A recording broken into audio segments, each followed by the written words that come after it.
which was submitted by Johan VA. So thank you very much for that, Johan. And let's jump straight into it. What have we got? We've got even pawns, 3 each.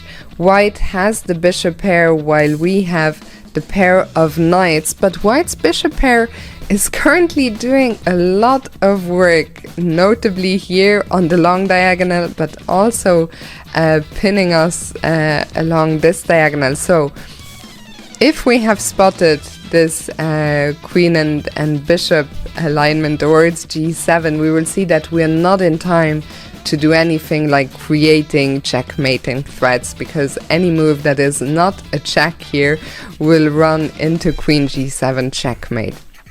So it is clear we are looking for checks. Now, a first check, which is obvious if we want to get rid of all the danger, is to simply capture on b2.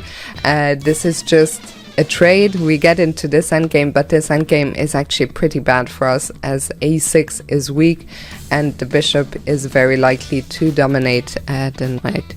So we don't get checkmated here, but we are suffering in a worse endgame. So let's go back to the beginning and see, do we see more checks? And the answer is yes, there is, and there is a winning check here with knight a3. So White cannot capture because of the pin along the b file, and our rook is also cutting off the c file. So in fact there is an only move here for White. Remember, in general I always advise to start by looking at moves which are forcing, where your opponent only has one response.